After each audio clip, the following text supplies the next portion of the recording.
310, 20, 30, 40, 50, 360, 70, 370, 80, 380, 380, 90, నన్నూరు రూపాయలు, నన్నూరు 20, నన్నూట 20, నన్నూట 30, నన్నూట 10,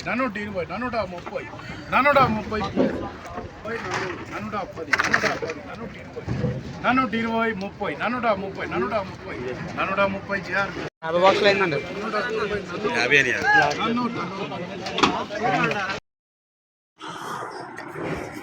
ఏప్రిల్ 28, 2024 అంగళ్ళు మాటకు సంబంధించిన దిగుమతి మరియు ధరల సమాచారం. దిగుమతి రేటు పురుషు వల్ల తగ్గింది. ఇక ధరల విషయానికి వస్తే ఇప్పుడు ప్రత్యక్షంగా వేలంపాట వీడియోలు వీక్షించడం జరిగింది. టీవీఎస్ మండిది. ఇవి టాప్ అండ్ టాప్ హైలైట్ లాట్లు. ఇక ధరల విషయానికి వస్తే ఈ ఫిల్టర్ పొడికాయలు అనుకోవాలి ₹100 దగ్గర నుంచి 200, 220, 230, 240 ఇవన్నీ పొడికాయలు అన్క్వాలిటీ గల క్వాలిటీలో కాయలన్నీ ₹300 నుంచి ఆరంభ ధర, ₹400 ముగింపు ధర. ఈరోజు అత్యధికంగా క్వాలిటీలో టమాటాలన్నీ 250 నుంచి 270, 280, క్వాలిటీలో కాయలన్నీ ₹300 దగ్గర నుంచి ₹400. అక్కడక్కడ మాత్రమే top and top highlight LADS 430, 440. మొత్తం మీరు చూస్తే ఇవాళ అంగళ్ళ మార్కెట్లో ₹300 నుంచి ఆరంభ ధర, ₹400 ముగింపు ధర. టాప్ అండ్ టాప్ అక్కడ మాత్రం ₹440. టుడే అంగళ్ళ market tomato big grade 27 kgs, ₹300 starting rate, ₹400 ending rate. Top and top ₹440.